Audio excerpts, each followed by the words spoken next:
अगर आपके जीवन में किसी चीज़ का अभाव है तो उसकी जगह भगवान का भाव प्रकट करके आप जीवन में उसकी कमी दूर कर सकते हैं और आपकी परेशानी हल हो जाती है। तो दोस्तों, आज हम बात करेंगे कि बरसाना गांव में एक बहुत ही धनी सेठ रहता था। उसके पास में राधा रानी खुद उनकी बेटी बन कर के आई।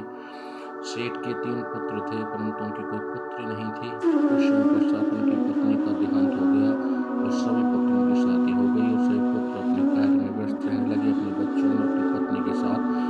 सेठ के साथ दिल की बात सुनने वाला कोई नहीं था। सेठ को शुरू से इस बात का पछतावा था, लेकिन उनकी मृत्यु के पश्चात उनको यह दुख और सताने लगा और वे इस बात को लेकर परेशान रहने लगे कि उनकी कोई पुत्री नहीं है। एक दिन एक महान पंडित उनके घर आए और उनसे दुख के बारे में पूछा तो उन्होंने बताया कि मेरी कोई पुत्री नहीं है। तो पंडित जी ने कहा कि भाई, ये कोई बड़ी बात नहीं है।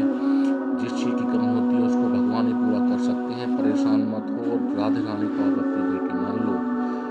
सेठ जी राधे रानी की मूर्ति लेकर के अपने घर आ गए और प्रतिदिन भोजन करने से पहले राधा रानी को भोग लगाने लगे और खुद भोजन करने लगे। सोने से पहले राधा रानी से खूब बातें करते थे। ऐसे ही वे राधा रानी को अपनी बेटी मानने लगे और भूल गए कि उनकी कोई बेटी नहीं है। और इस बात का आभास होने लगा कि उनकी पुत्री सच में है। वो बहुत दिल से उसे अपनी पुत्री मानने लगे।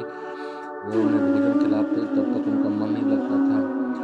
इसी तरह से दोस्तों, एक दिन उनके घर एक मल्लाहरन आई जो उनके घर चूड़ियाँ पहना करके जाती थी। सेठ की 3 बहुएं थी और जब वह उनको चूड़ी पहनाने के लिए आई तो तीनों बहुओं को चूड़ी पहनाने के बाद में एक कन्या और निकल कर के आई और उसने उनसे कहा कि मुझे भी चूड़ी पहना दो। उसने सोचा कि कोई मेहमान है तो उसने उसको भी चूड़ियाँ पहना दी।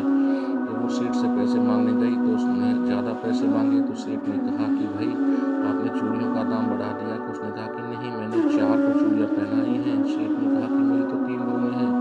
सेठ जी नहीं माने तो वो चूड़ी वाली 3 के ही पैसे लेकर के घर चली गई। इसी तरह से सेठ जी भी अपने घर गए और रात को सो गए तो सपने में राधे रानी ने कहा कि आपने चूड़ी वाले को मेरे पैसे नहीं दिए, आप मेरे को अपनी बेटी मानते हो तो आपको चूड़ी वाले को अपने पैसे देने चाहिए थे। आपने पैसे क्यों नहीं दिए? आपने एक लाडली बेटी की तरह वह करने लगी। और सब जब उनकी आँख खुली तो सेठ जी खूब रोए और स्वर्ण मुद्रा ले जाकर के उस चूड़ी वाले के पास में जाकर के रख दी और कहा कि तुमने सच में ही 4 को चूड़ियाँ पहनाई थी। राधे रानी को मैंने अपनी बेटी माने रखा है और राधा रानी ने तुम्हें दर्शन दिए थे। मैं इतने दिनों से तड़प रहा हूँ लेकिन मुझे दर्शन नहीं मिले। तुम बहुत बड़ी भाग्यशाली हो कि जो तुम्हें राधा रानी ने दर्शन दिए हैं।